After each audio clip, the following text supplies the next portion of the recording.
Hello, my friends, and welcome to another devotional connection. The last time I was before you, I talked about Samson and how he threw away the jawbone of the donkey after he was done with it, trusting that if it ever came up again, God would provide, possibly throwing it away because of the post traumatic stress disorder of what he had done, facing 1,000 men, the fatigue. The jawbone had to be covered in the flesh of other human beings, covered in the blood, maybe even some of his own, but definitely the blood of his enemies. It was probably a disgusting thing to hold, and he tossed it away. And I mentioned it just because by today's standards and just watching what we do sometimes, we would have mounted that thing to the wall.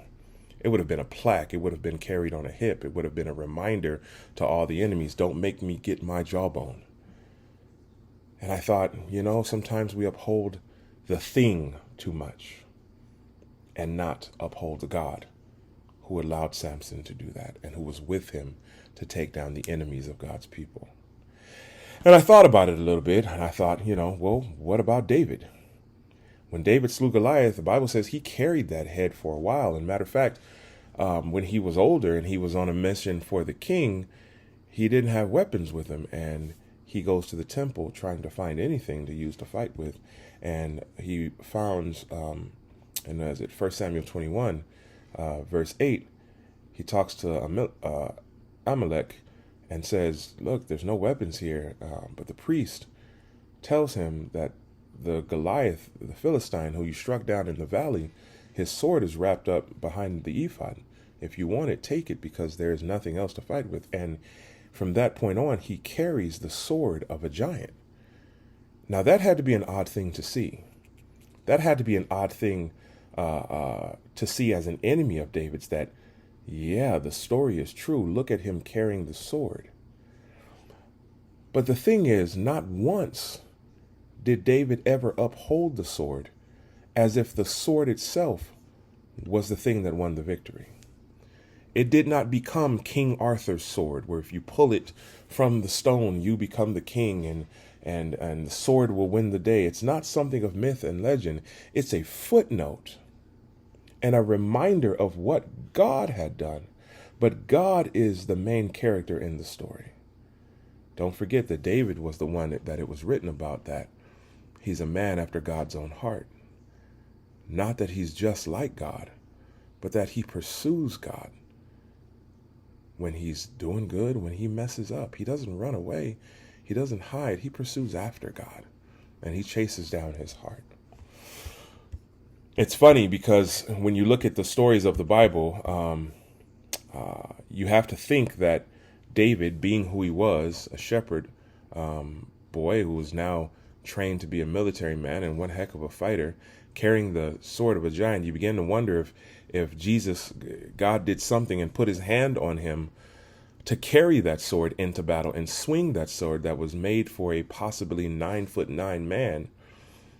Just like in 1 Kings chapter 18, when Elijah was running ahead of Ahab, the Bible says in 1 Kings 18:46 that the hand of the Lord was on Elijah, and he girded up his loins, and he ran before Ahab to the entrance of Jezreel.